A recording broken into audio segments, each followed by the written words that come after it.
Saya ada jumpa makcik tua. Makcik ni dia kerja sebagai tukang jahit. Dia habiskan 10,000 sehari selawat. Saya kata, ya Allah, hebatnya makcik boleh habis. Allah mudahkan. Allah pilih siapa yang betul-betul mujahadah, bersungguh-sungguh yang nak. Allah pilih. Allah permudahkan urusan hariannya. Allah jadikan waktunya barakah.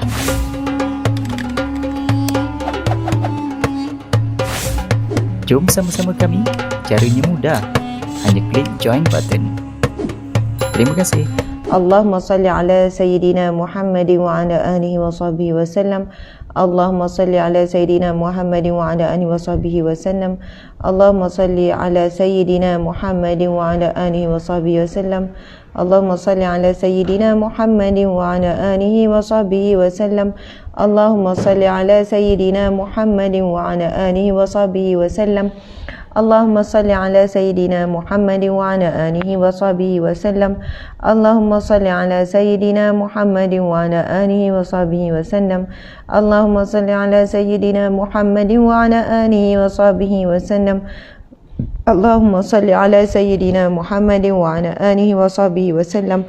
Allahumma salli ala Sayyidina Muhammadin wa ala alihi wa sahbihi wa sallam. Alhamdulillah, Alhamdulillah, muslimin muslimat di mata Allah sekalian.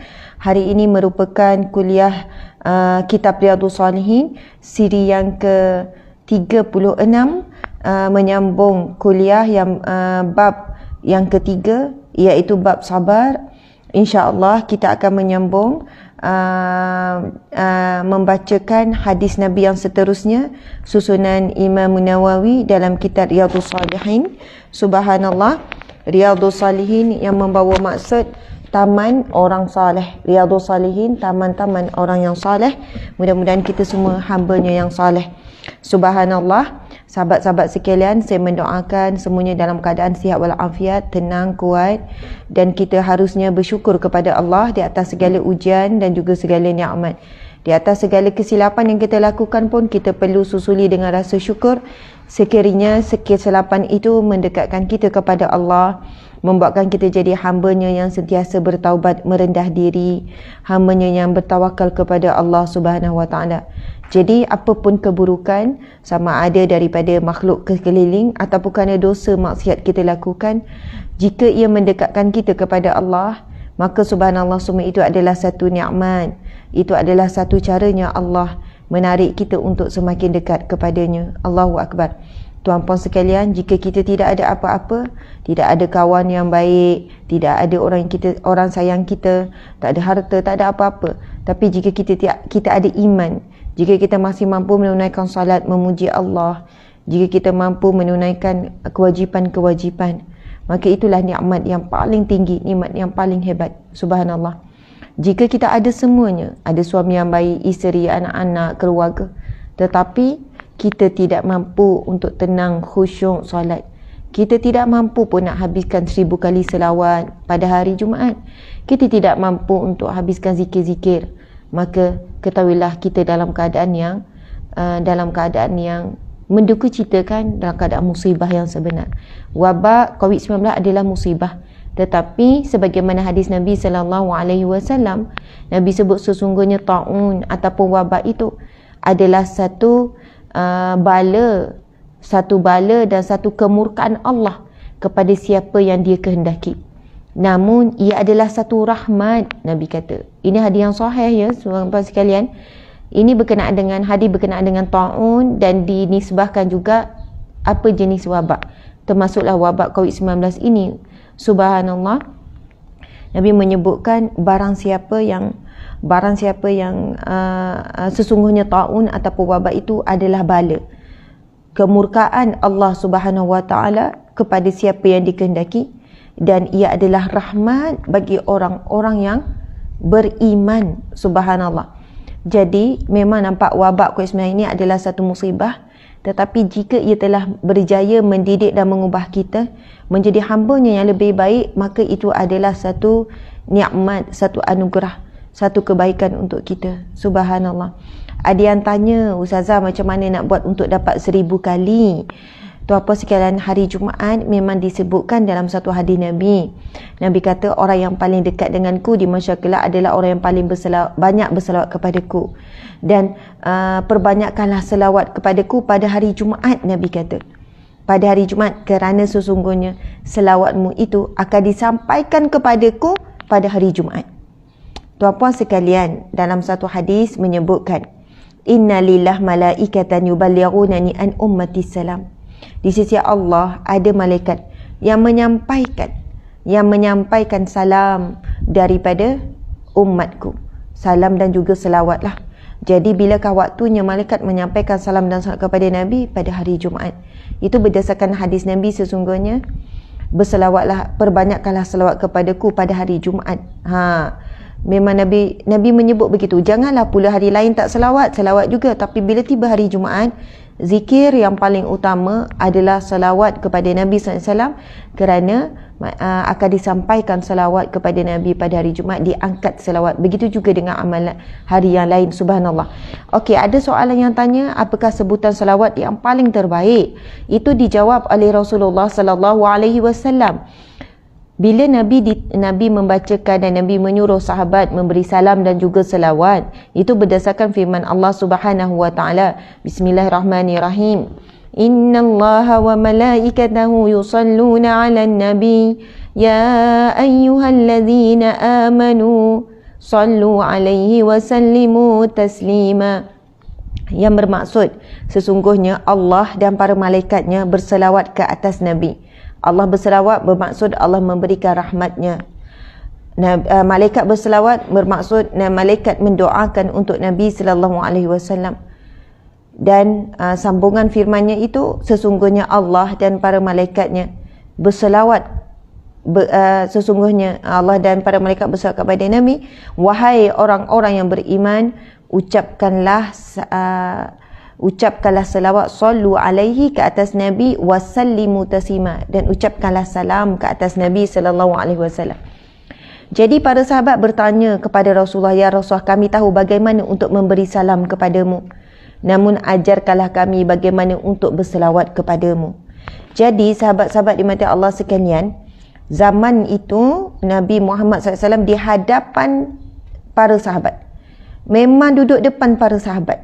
Jadi para sahabat kalau jumpa Rasulullah terus bagi salam saja.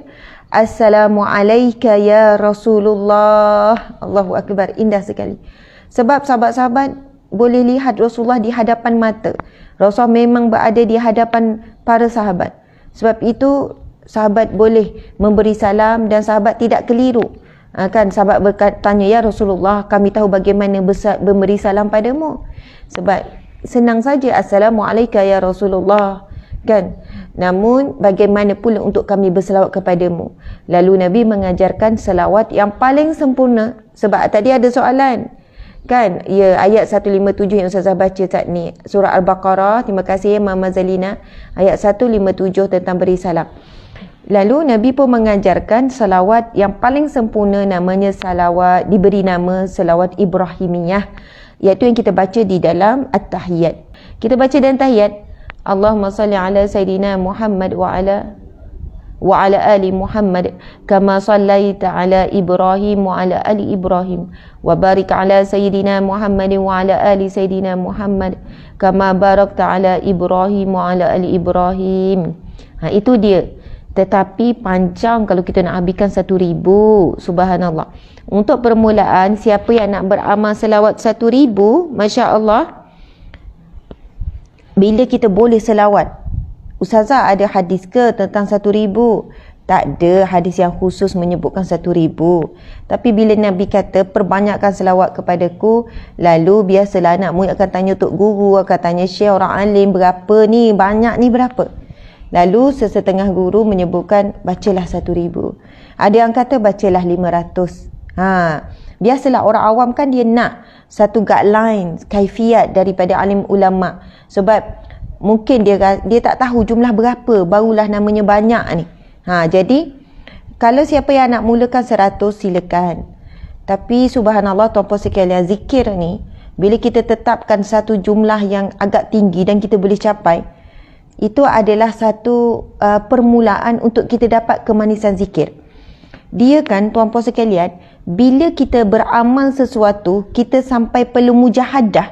Mujahadah ni maksudnya bersungguh-sungguh, kena berkorban untuk mencapainya, maka kita akan mendapat halawatul iman, kemanisan iman. Kalau nak habiskan 100, tak mujahadah sangat tuan-puan sekalian. Sekejap je, kita boleh ambil salawat yang paling pendek. Allahumma salli ala Muhammad. Boleh? Allahumma salli ala Muhammad. Ustazah tak sebut Sayyidina tak apa ke? Tak apa. Tapi untuk kita memuliakan, rasa segan nak sebut nama Nabi Muhammad tanpa ada gelaran, kita sebutlah Allahumma salli ala Sayyidina Muhammad. Kan itu yang paling pendek. Allahumma salli ala Muhammad pun boleh. Jangan rasa dan jangan kata pada orang yang tak sebut Sayyidina itu kurang. Jangan. Sebab itu juga lafaz yang diajarkan oleh Rasulullah sallallahu alaihi wasallam dan lafaz yang disebut oleh para sahabat. Jadi, kalau kita baca yang paling pendek, Allahumma salli ala Muhammad, Allahumma salli ala Muhammad, Allahumma salli ala Muhammad, Allahumma salli ala Muhammad, Allahumma salli ala Muhammad, Allahumma salli ala Muhammad. Itu paling pendek. Tak sebut untuk ahli keluarga, untuk para sahabat pun tak apa. Tapi mungkin sampai peringkat kita dah biasa habis 1000 untuk Allahumma salli ala Muhammad, kita boleh tambah Allahumma salli ala Sayyidina Muhammad. Kemudian tambah lagi wa ala alihi wa sahbihi wasallam. Sebab wasallam tu ada salam terus. Sahabat-sahabat nikmati Allah sekalian, bila kita cuba habiskan 200, lepas tu kita tengok kan, baru 7 ni lepas tu kita tambah lagi. Kita boleh saja buat sambil jalan kaki petang ataupun pagi lepas ni kan, pergi jalan pusing taman ke ataupun macam mana ke kan, sambil masak. Ya, ada orang kata dia buat sambil pasang YouTube. Saya pun pernah buat macam tu. Lagi-lagi kalau nak masak. Sebab masak ni, kalau kita baca, mula-mula kita baca Allahumma salli ala Muhammad, kupas bawang, Allahumma salli. Lama-lama jadi terdiam juga. Mulut tu jadi terdiam. Sebab apa terdiam? Seketika kita dah leka kan. Masak, diamlah pula mulut ni. Jadi bila pasang YouTube kan, pasanglah apa pun kan, yang kita download ke apa ke, apps ke, yang cari yang 1000 kali, subhanallah kan. Kalau nak cari 1000 kali kan takut tak sempat, cari yang 100 kali dulu. Habis 100 kita dah boleh anggap okey dah habis 100 200. Jadi bila kita pasang tu, sambil kita buat kerja tu, kita dengar tu, jadi kita pun Allah sallallahu ala Muhammad, sallallahu alaihi wasallam, sallallahu ala Muhammad, sallallahu alaihi wasallam. Ulang yang tu pun dah 4 kali tu. Kan sallallahu alaihi Muhammad sallallahu alaihi wasallam. Wasallam ada tu. Salam sejahtera sekali ada. Sebab Allah minta kita bagi selawat dan juga salam. Okey. Alhamdulillah tuan-puan sekalian, harap boleh menjawab soalan. InsyaAllah hari Jumaat hari ini kita boleh capai target selawat 1000 kali. Sebab bila kita dah mujahadah 500, 600, ya Allah ada 400 lagi ni. Ya Allah kena habiskan juga target ni. Bila habis 1000 tu puan sekalian, okey, siapa yang nak target 100 dulu, buat 100 dulu ini. Siapa nak target 500, 500. Tapi ada orang dah selesa 100 tak naik-naik. Ada selesa 500 tak naik-naik. Kita kena naik. Subhanallah, ada orang selawat, kalau Benji tu dia selawat 5000 kali sehari. Subhanallah. Mungkin ada orang kata, yelah hidup dalam penjara kan, arwah Benji tu 5000 kali sehari dia selawat, bukan hari Jumaat saja. Mungkin kita kata, alah duduk dalam penjara tak ada kerja. Tuan-puan sekarang ramai orang dalam penjara tak boleh pun nak zikir, tak boleh pun nak selawat. Itu rezeki dia, Allah kurniakan dia. Dan ada orang di luar penjara sibuk kerja macam-macam, pergi sana pergi sini, tapi boleh habis 5000 kali sehari. Saya ada jumpa makcik tua, makcik ni dia kerja sebagai tukang jahit, dia habiskan 10,000 sehari selawat. Saya kata, ya Allah hebatnya makcik boleh habis. Boleh Ustazah, kalau dah biasa ringan saja, sambil-sambil tu kan dah boleh habis Ustazah. Allah mudahkan, Allah pilih. Allah pilih siapa yang betul-betul mujahadah bersungguh-sungguh, yang nak Allah pilih. Allah permudahkan urusan hariannya, Allah ringankan lidahnya, Allah jadikan waktunya barakah. Tuan-puan sekalian, tentang masa, tentang waktu ini, cuba bayangkan kalau kita tidur 6 jam, kita rasa sekejap tak ada apa-apa. Tutup mata, buka mata, macam sekelip mata.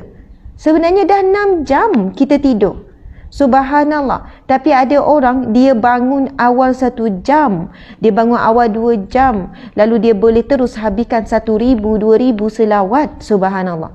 Sebab itu waktu ni, masa ni memang bergantung kepada keberkatan. Semuanya sama 24 jam.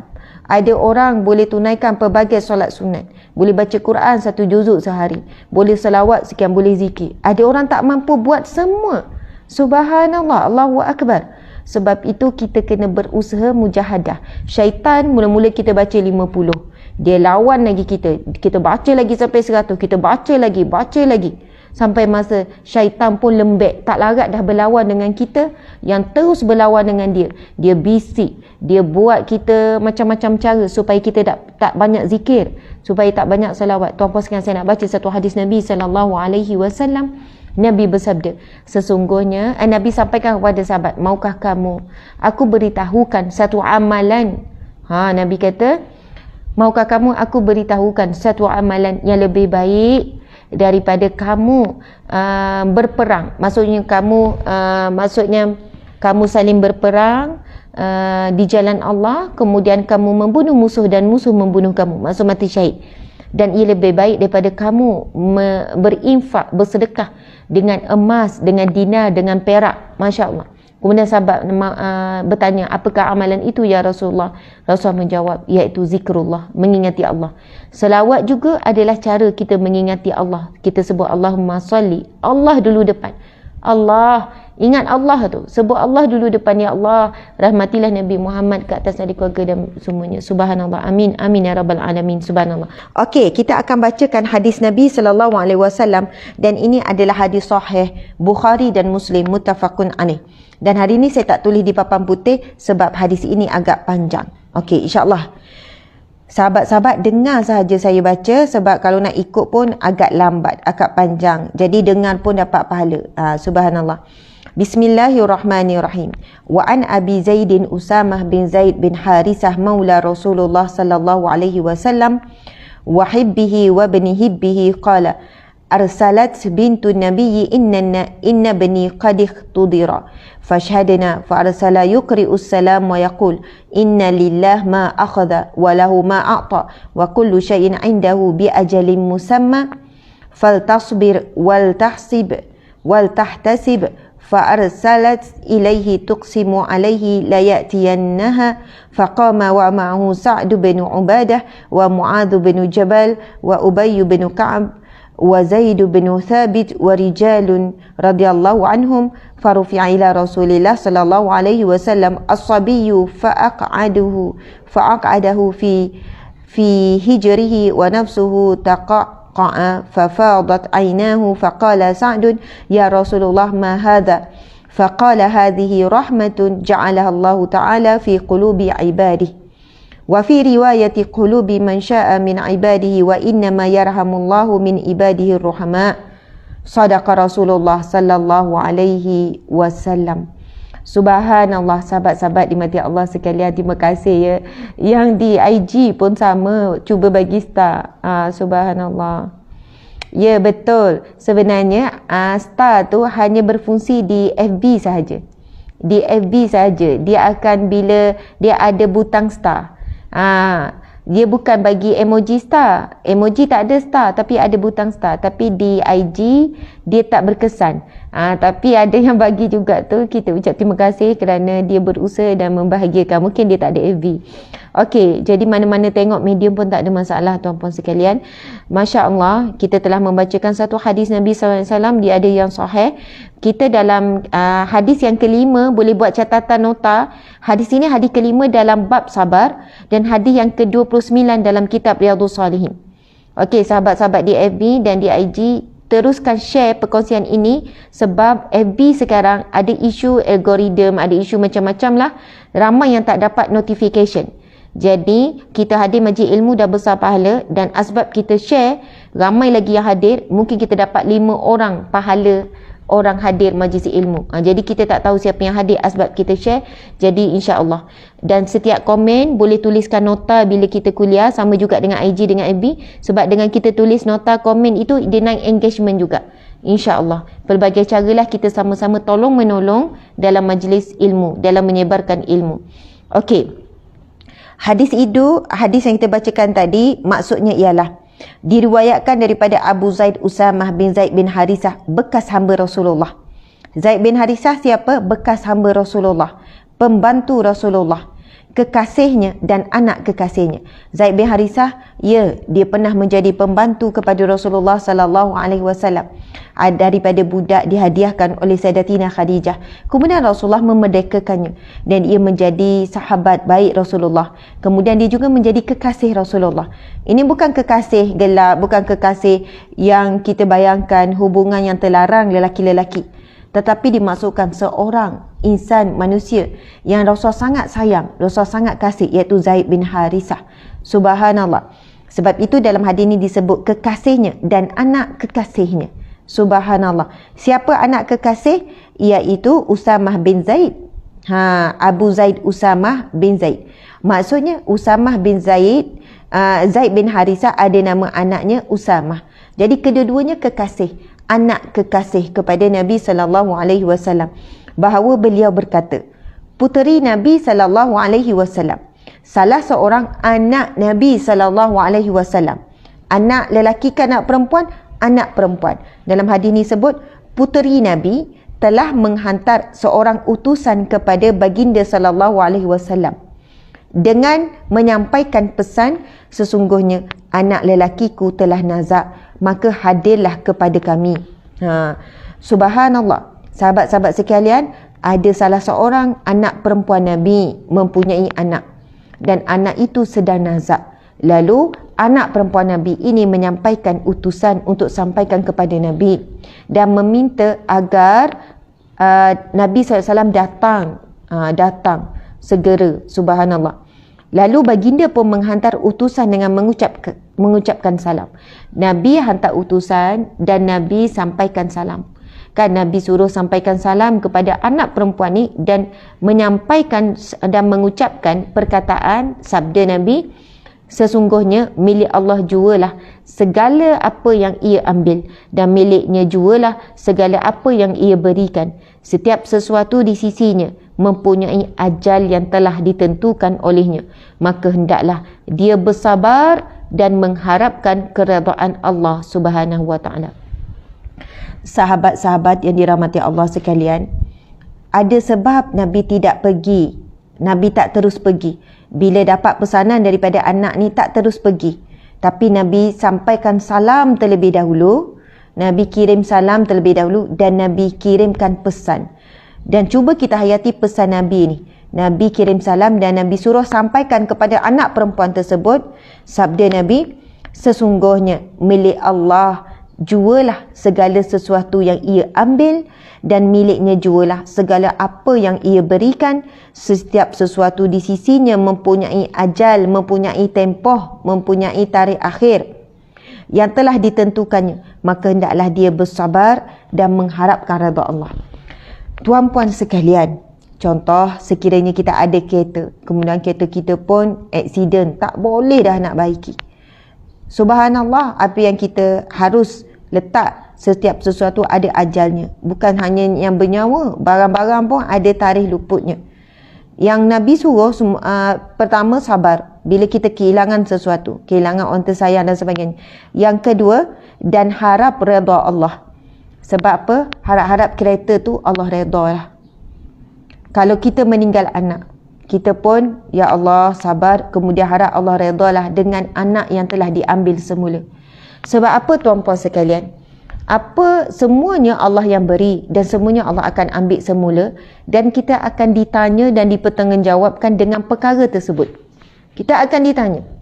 Kita kan rasa kehilangan bila sesuatu yang telah lama dalam tangan kita, bila Allah ambil. Subhanallah, saya pernah kan ada situasi yang mana orang bila ada dalam majlis ilmu, ada orang bertanya, macam mana tuan guru, dia tanya, macam mana syekh, macam mana tuan guru, saya nak buat macam mana? Ada orang berhutang tapi tak bayar-bayar hutang. Dia bukan tak mampu, dia pergi sana sini tapi dia tak bayar hutang. Macam mana? Ada tak amalan, ada tak doa? Bagaimana nak suruh orang ni bayar hutang? Subhanallah, Allahu Akbar. Guru ni jawab, Masya Allah, dengan menyedarkan dulu kepada para hadirin bahawasanya semuanya milik Allah dan Allah berhak mengambilnya semula. Tidak ada satu pun yang menjadi milik dan hak kita, dan setiap sesuatu ada ajalnya. bukan sekadar benda yang bernyawa. Lalu guru ni menyebutkan satu perkara yang saya pun rasa macam subhanallah, betul lah. Dia kata Allah mengambil apa yang ada pada tangan kita dengan pelbagai cara. Ada ketikanya ada perompak masuk rumah ambil harta kita. Ada ketikanya perompak curi kereta. Ada ketikanya kita yang habiskan dengan perkara sia-sia. Ada ketikanya harta itu diambil dengan cara orang berhutang dan tak bayar hutang. Subhanallah, Allahu Akbar. Macam-macam cara. Lepas tu saya terfikir, oh itu pun ya kan, Allah nak uji kita redha ke tidak.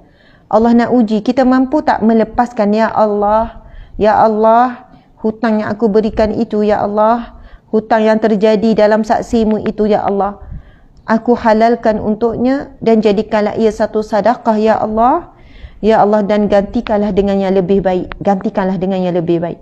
Subhanallah, mudah-mudahan mungkin selepas itu hati kita pun tenang, kita pun mesej dia, tak apalah pasal hutang tu saya dah tak nak fikir, saya halalkan. Walaupun banyak, siapa yang mampu banyak buat, mungkin separuh, yang sikit dan sebagainya, subhanallah. Memang ada hadis Nabi tentang kelebihan menghalalkan hutang. Yang nombor satu, besarnya pahala menghalalkan hutang. Kalau tak mampu nak halalkan hutang, tangguh. Ini kepada orang yang tak mampu untuk kita bayar, memang afdal orang fakir miskin untuk kita halalkan. Sekejap. Seduh pula. Bismillah.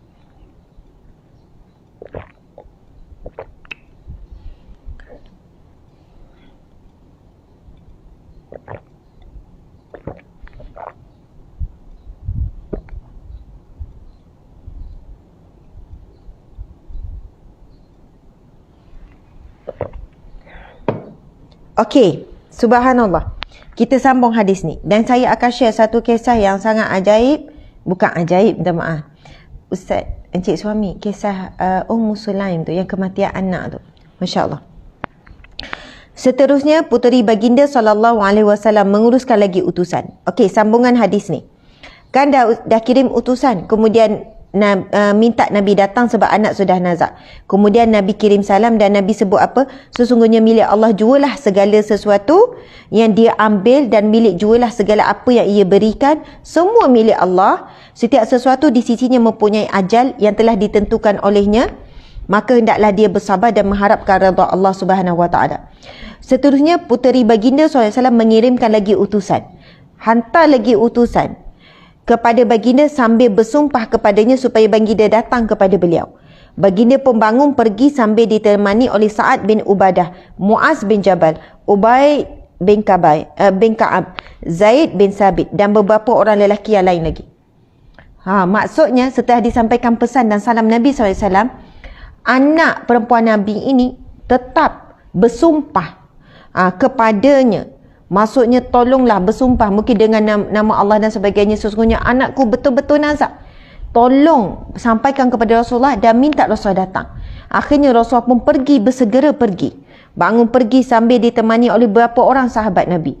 Atasnya Sa'ad bin Ubadah, Muaz bin Jabal, Ubay bin Ka'ab, Zaid bin Sabit dan beberapa orang lelaki lagi. Maksudnya Nabi ketika itu rupanya di dalam satu majlis. Sebab itu Nabi sampaikan salam dulu. Tapi bila dah sampai kali kedua dengan sumpah pula tu, Nabi terus bergegas menuju kepada rumah anak perempuan tersebut. Setelah mereka sampai, anak kecil tersebut diangkat kepada Rasulullah sallallahu alaihi wasallam. Kan, anak kecil sedang nazak. Maksudnya kita boleh bayangkan ini anak kecil masih kanak-kanak. Lalu diangkat kepada Rasulullah sallallahu alaihi wasallam. Baginda pun menundukkannya di atas riba. Nabi ambil cucunya tersebut, Nabi letak di atas riba. Baginda dalam keadaan nyawanya termengah-mengah. Maksudnya nyawa anak itu sudah pun nazak. Lantas kedua belah mata baginda mengalirkan air mata. Subhanallah. Subhanallah. Kemudian kedua mata Nabi mengambil cucunya, diletakkan di atas riba. Kemudian disaksikan oleh semua yang hadir, Nabi mengalirkan air mata. Kemudian ditanya, lantas kan ditanya oleh para sahabat yang menyaksikan situasi tersebut, yang mana Nabi menitiskan air mata. Wahai Rasulullah, apakah ini? Kenapa dengan kamu ni menangis ni? Tanya Sa'ad. Lalu Nabi menjawab, ini adalah suatu rahmat yakni sifat kasihan belas yang Allah Ta'ala jadikan dalam hati hamba-hambanya. Jawab baginda sallallahu alaihi wasallam. Dalam satu riwayat lain disebutkan, hati sesiapa sahaja yang ia dikehendaki daripada kalangan hambanya, sesungguhnya Allah hanya merahmati orang yang bersifat rahmat kasihan belas daripada kalangan hamba-hambanya. Subhanallah, Allahu Akbar. Sahabat-sahabat dimati Allah sekalian, pengajaran daripada hadis ini antaranya adalah menangis bukan tanda kelemahan. Menangis bukan tanda lemah. Bahkan menangis adalah satu sunnah para nabi. Kalau tengok kisah Nabi Yaqub alaihi salam, Nabi Yaqub menangis sampai buta kedua matanya. Kita tahu Nabi Yaqub ada ramai anak. Salah seorang anak Nabi Yaqub yang bernama Nabi apa? Nabi Yusuf alaihi salam. Itu antara anak yang sangat dicintai. Kemudian ada berlaku kedengkian kan, iri hati di kalangan adik-beradik yang lain kerana dapat menghidu dan dapat melihat. Mungkin mereka boleh merasakan daripada pandangan mata perasaan bahawasanya Nabi Yaqub sangat menyayangi adik kecil mereka yang bernama Yusuf. Mulalah perancangan jahat si abang-abang ni kan, minta dengan si ayah Yaqub ni, wahai ayahandaku, berikanlah kami nak main-main dengan Yusuf, nak bawa Yusuf pergi main jauh sikit kan, berilah, pujuk-pujuk. Dan Nabi Yaqub dalam keadaan berat hati kan, lalu mereka ni kan berjanji, adik-beradik Nabi Yusuf ni berjanji akan jaga sekian-sekian, takkan pergi jauh dan sebagainya. Nabi Yaqub lepaskan dengan hati yang sangat berat. Masya Allah, beli Ustaz cari kisah Nabi Yaqub, ada dia orang share semalam. Ni subhanallah tuan-puan sekalian, ringkas cerita, mereka menghumbangkan Nabi Yusuf AS ke dalam satu perigi mati. Kita panggil telaga mati kan, subhanallah. Yang mana kalau tanpa bantuan manusia untuk naik, memang mustahil akan naik, akan mati di bawah tu lah. Lalu mereka mengambil baju Nabi Yusuf AS, lepas tu mereka membunuh serigala, binatang lah. Lalu darah tu diletakkan, dilomol kepada baju Nabi Yusuf AS, dibawa pulang, berjumpa dengan Nabi Yaqub, dipulangkan kembali kepada Nabi Yaqub AS. Subhanallah tuan-puan sekalian, bila Nabi Yaqub melihat dan si abang-abang kata Yusuf telah pun ditangkap, dibunuh, diterkam, dibaham oleh serigala. Subhanallah tuan-puan sekalian, Nabi Yaqub AS bukan tak tahu. Nabi Yaqub tahu anak-anaknya tu tidak jujur dan menipu. Nabi Yaqub tahu kan, bila melihat baju, boleh melihat darah yang bukan seperti ria lah, macam diletak dan sebagainya. Nabi Yaqub AS tahu. Subhanallah.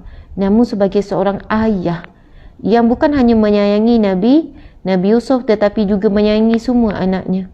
Seorang ayah yang hakikatnya mengetahui ada satu masalah hati di kalangan anak-anaknya. Seorang ayah yang juga sentiasa mengharapkan bahawa semua anaknya juga menjadi anak yang baik, anak yang soleh. Seorang ayah yang cuba berusaha untuk mengawal. Ada tak Ustaz? Seorang ayah yang cuba untuk menguruskan perasaan iri hati di kalangan anak-anak ni. Subhanallah, bukan mudah tuan-puan sekalian. Dan Nabi Yaqub memilih untuk sabar, untuk bertahan kan. Namun Nabi Yaqub tidak boleh menahan derita merindui Nabi Yusuf, kesedihan kehilangan Nabi Yusuf. Nabi Yaqub terima hakikat ini ujiannya daripada Allah Subhanahu wa taala. Terpisah, menanggung rindu demi rindu, beban yang sangat berat. Menangis, subhanallah. Bukan menangis kerana tidak redha dengan takdir Allah saat itu. Menangis bukan kerana mempertikaikan takdir Allah. Subhanallah, Allahu Akbar. Namun itulah ujian Nabi Yaqub AS. Kan pendek cerita, berlaku kemarau, berlaku sekian-sekian. Nabi Yusuf pun banyak ujiannya. Jadi tahanan penjara berapa lama, jadi hamba berapa lama. Bukan mudah juga perjalanan Nabi Yusuf AS sehingga dewasa, sehingga akhirnya dilantik menjadi maksudnya penasihat kan. Subhanallah, Allahu Akbar. Masya Allah, kalau kita tengok ni, membuatkan dirinya, subhan Nabi Yaqub, kerana khabar kehilangan puterinya Yusuf membuatkan sakit parah-parah, bahkan sempat Nabi Yaqub alaihissalam kehilangan kedua matanya, maksudnya menangis tu sampai buta mata. Kita bayang. Ya, subhanallah, Allahu akbar. Kemudian adalah ceritanya, sambungan tu. Okey. Ada surah Nabi Yusuf alaihi salam. Dalam surah Yusuf ayat 96, antaranya Allah Subhanahu Wa Taala berfirman ayat 96, maka ketika telah tiba pembawa khabar gembira itu, maka diusapkan baju itu kepada wajahnya, itu pada wajah Yaqub, lalu dia dapat melihat kembali. Dia Yaqub berkata, bukankah telah aku katakan kepadamu bahawa aku mengetahui dari Allah apa yang tidak kamu ketahui. Subhanallah, Allahu akbar. Nabi Yaqub boleh melihat semula daripada baju Nabi Yusuf alaihi salam. Cuma antara sifat yang sangat hebat pada Nabi Yaqub yang kita boleh belajar, sabarnya Nabi Yaqub alaihi salam. Dan Nabi Yaqub tidak terus marah anak, pukul anak, kenapa biar Yusuf mati dan sebagainya. Tak. Nabi Yusuf masih lagi waras, Nabi Yaqub waras, menjaga kemarahannya, kesedihannya, kan, tetap menyantuni anak-anaknya. Pendek cerita kan, anak-anak tu semua pergi berjumpa dengan Yusuf ke sebuah negeri yang mana mereka meminta bantuan dan keperluan. Dan bila berjumpa, akhirnya Nabi Yusuf AS kenal semua itu abang-abang dia. Kemudian semua abang-abang dia bertaubat, semua abang-abangnya mengesakan Allah. Akhirnya walaupun lama berpuluh tahun baru bertemu kembali, tuan-puan sekalian, dan Nabi Yusuf tidak ada benci dan dendam sedikit pun kepada abang-abangnya. Dan hikmah kesabaran si ayah yang menanggung derita terpisah dengan anaknya ini, dan beban kesabaran dan doa Nabi Yaqub tersebut juga, akhirnya anak-anak menjadi anak-anak yang soleh semuanya. Subhanallah, Allahu akbar.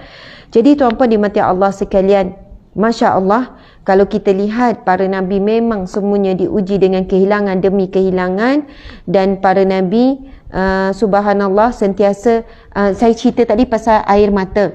Air mata ini adalah kekuatan sebenarnya yang Allah kurniakan kepada hati manusia. Yang bila Nabi menangis, Nabi pegang cucu dia, Nabi menangis, sahabat bertanya, apakah ini ya Rasulullah? Kemudian Rasulullah menjawab, ini suatu rahmat yang Allah Ta'ala jadikan dalam hati hamba-hambanya. Subhanallah.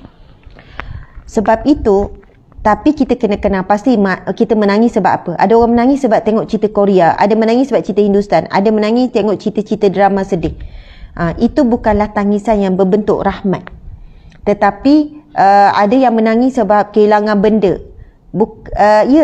Contoh begini, tuan-puan sekalian, kalau kita istighfar, saya ini benda yang dalam sikit lah, mungkin kita perlu kefahaman yang lebih selepas ini. Kadang-kadang kita istighfar kerana kita ada kehilangan satu benda, kita istighfar sebab kita harap Allah balas dengan satu benda yang lain. Tapi ada orang istighfar tak ada hilang apa-apa pun, kehidupan okey, semua okey, tapi sebab dia dah jadi istighfar, itu rutin dia untuk mohon ampun kepada Allah.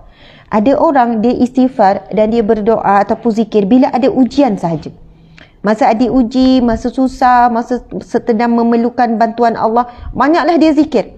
Tapi setelah Allah hilangkan, subhanallah, Ustaz boleh tak Ustaz bantu tolong cari ayat yang mana apabila dia sedang berkeluh kesah lalu dia memuji Allah. Tapi bila Allah angkat ujian tersebut, maka dia mula kembali kepada dirinya yang asal.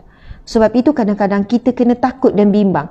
Adakah kita beristighfar kerana ujian Allah ataupun beristighfar kerana Allah? Adakah kita mohon ampun kerana ujian Allah? Ataupun kita memang selalu memohon ampun kerana Allah, kerana dosa-dosa kita?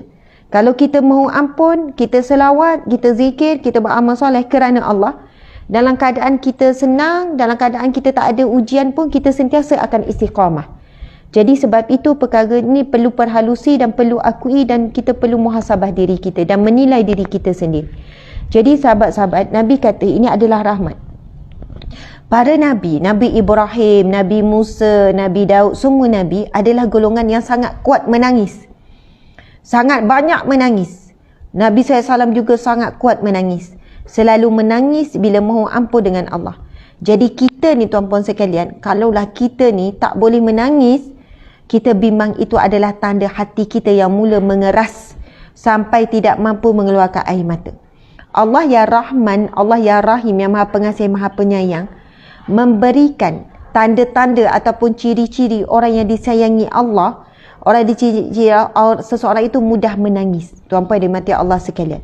Okey, kita tengok penjelasan daripada hadis ini, hadis yang kita bacakan ini, sebab dah dekat pukul 8, 5 minit lagi kita akan berhenti. Huraian hadis, puteri Nabi dalam kisah hadis Nabi ini iaitu Zainab. Disebutkan puteri ataupun anak Nabi yang kematian anak ini adalah anaknya Zainab. Sebagaimana disebut dalam sebuah kitab. Yang dimaksudkan dengan sesungguhnya anak lelakiku ini, yang dimaksudkan dengannya ialah Ali bin Abil. Itu anak Zainab yang bernama Ali bin Abil. Itu namanya Ali. Setengah ulama berkata beliau ialah Abdullah bin Usman, putera Ruqayyah. Subhanallah. Okey, subhanallah, antara pengajaran hadis Nabi seterusnya adalah meminta orang yang mempunyai kelebihan pada agama supaya hadir di sisi orang yang hampir meninggal dunia adalah diharuskan pada syarak bagi mengharapkan keberkatan doa mereka. Begitu juga diharuskan bersumpah kepada mereka supaya mereka hadir. Sahabat-sahabat, memang dibenarkan syarak. Syarak apabila ada orang nazak, kita memanggil orang soleh. Subhanallah. Itu dibenarkan syarak sebagaimana ditunjukkan dalam peristiwa ini bila anak Rasulullah memanggil, iaitu Zainab panggil Rasulullah ketika anaknya iaitu cucu Rasulullah sedang nazak. Jadi kita bila ada saudara, suami ke isteri ke ibu ayah anak-anak sedang nazak, dibenarkan kan syarak untuk kita memanggil. Tolong hubungi imam, tolong hubungi ustaz ni, tolong hubungi ustazah ni. Ustazah mungkin tak kuat sangatlah. Biasanya ustaz kan. Tolong, mana yang ada mungkin satu taman dan sebagainya. Tolong, ataupun kita tengok, kita tahu ada orang tu orang soleh, orang baik kan. Tolong datang, ibuku sedang nazak contohnya. Ayahku sedang nazak, tolong datang. Kalau dia tak dapat datang juga, boleh hantar lagi bersumpah.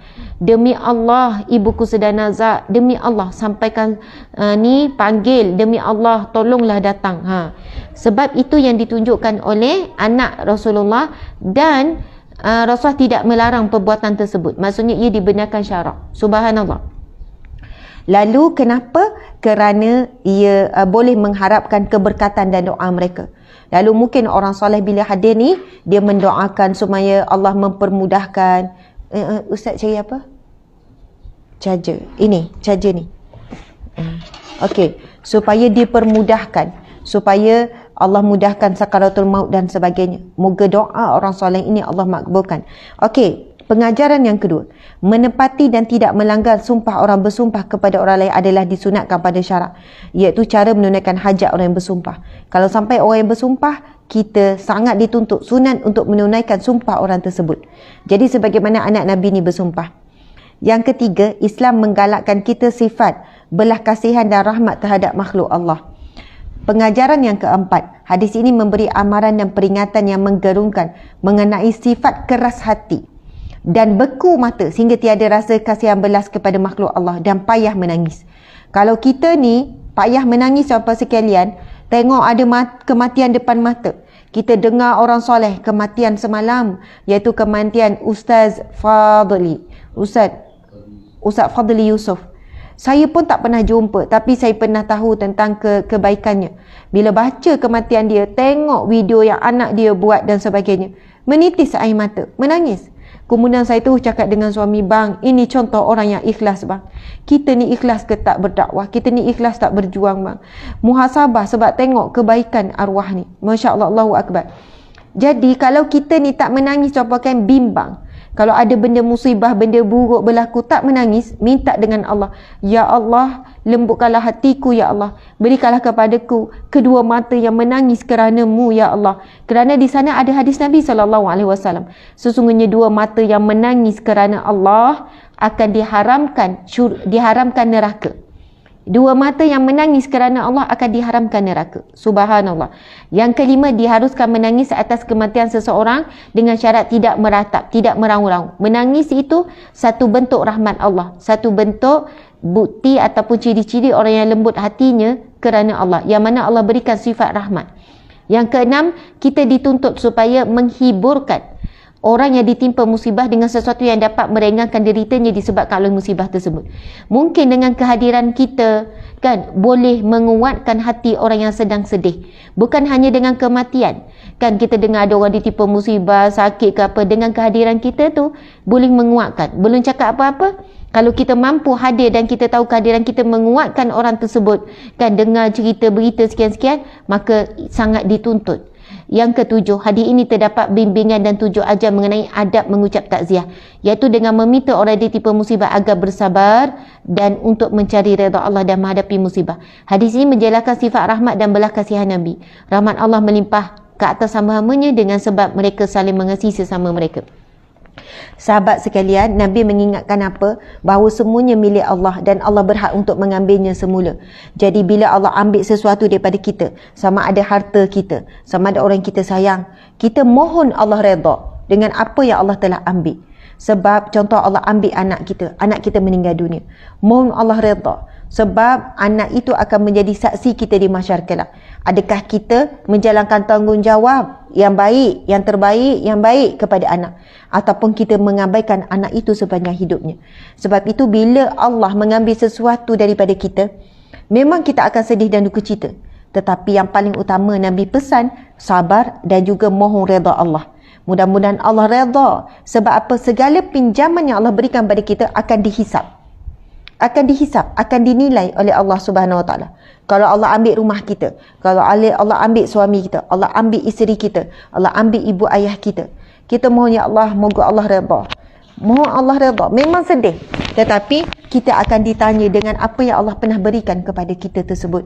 Adakah kita buat? Adakah kita jalankan amanah? Adakah kita jaga betul-betul? Ya Allah, mohon ya Allah, anak yang kau ambil ni engkau redha ya Allah.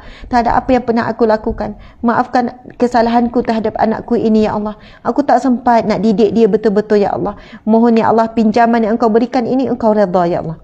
Subhanallah, mudah-mudahan dengan itu daripada kita duk rasa sedih yang berlebihan kehilangan, kita lebih datangkan keinsafan dan muhasabah diri yang menguatkan untuk kita berdoa. Sebab Nabi sebut apa? Bersabarlah dan mohonlah keredaan Allah Subhanahu Wa Taala. Dan bila kita sabar, kita pun dapat redha Allah. Kelebihan orang yang diambil sesuatu daripadanya, itu waktunya untuk dapat redha Allah, sebagaimana hadis Nabi SAW. Sesungguhnya apabila seseorang itu ditimpa musibah, kan, lalu dia sabar dan dia redha, maka Allah akan berikan redanya. Dan jika ia marah-marah, dia memberontak dengan ujian Allah tersebut, maka dia juga dapat kemarahan Allah. Jadi bila kita dah diuji, itu waktunya, peluang kita untuk dapat redha Allah. Alhamdulillah muslimin muslimat sekalian, kita pun dah mencapai pukul 8.03. Jadi sekadar itulah perkongsian kita pada hari ini. Mohon maaf salah dan silap. Terima kasih kepada semua. Sehingga bertemu lagi dalam kuliah kitab Riyadhus Shalihin pada hari Isnin ini, pukul 7 hingga pukul 8 insya-Allah. Hari ni ada kuliah lain tak Ustaz? Itulah kita kena print kan jadual, tanpa situ senang tengok. Dan saya rasa esok pun kita ada kuliah insya-Allah. Pada hari ini saya rasa ada pagi ke petang ke malam. Okey, pukul 10.30 pagi tuntutan menuntut ilmu. Subhanallah. Pukul 10.30 pagi bertajuk tuntutan menuntut ilmu. Saya akan berkongsi kelebihan menuntut ilmu, hadis-hadis Nabi bagi orang yang menuntut ilmu, supaya kita kuat dan istiqamah menuntut ilmu dan menyampaikan ilmu. Jadi insya-Allah pukul 10.30 pagi. Malam tak ada Esok ada seharian. Esok 9.30 tajuk bukan sekadar sejarah. Ini kan kita dekat awal Muharram, ini berkenaan dengan Ma'al Hijrah. Subhanallah, esok pagi pukul 9.30. Sekian, saya sayang semua kerana Allah, kerana Rasulullah. Hari Jumaat kami mengalu-alukan infak dan sedekah kepada NGO Sahabat Amal Care. Kami setiap hari tanpa henti gigih menyampaikan bantuan demi bantuan, kan, kepada asnaf fakir miskin di seluruh Malaysia termasuk Sabah dan Sarawak. Dan bantuan bukan sekadar one off, kita bantu juga dari segi supaya mereka boleh survive, mereka yang minta modal untuk berniaga dan sebagainya. Jadi boleh cari saja melalui FB ataupun IG maklumat untuk disalurkan bantuan melalui NGO Sahabat Amal Care. Kami mendoakan ya Allah kepada mereka yang melakukan sedekah, melakukan infak, ya Allah lipat gandakanlah rezeki mereka yang barakah dunia dan akhirat. Gantikanlah dengan sesuatu sesuatu yang lebih baik. Bebaskan dan lindungilah daripada segala mara bahaya ya Allah. Amin ya rabbal alamin. Subhanallah. Boleh cari, mungkin ada yang share kan, siapa yang nak infak melalui NGO kami namanya Sahabat Amal Care, boleh cari saja di IG ataupun di FB Ustazah, search tu akan keluarlah.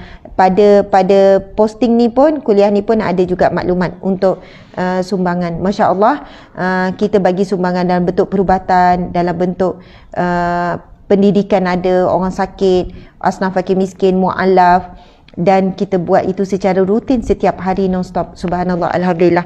Sekian, kita tangguhkan kuliah kita dengan tasbih kafarah dan surah Wal-As. Bismillahirrahmanirrahim.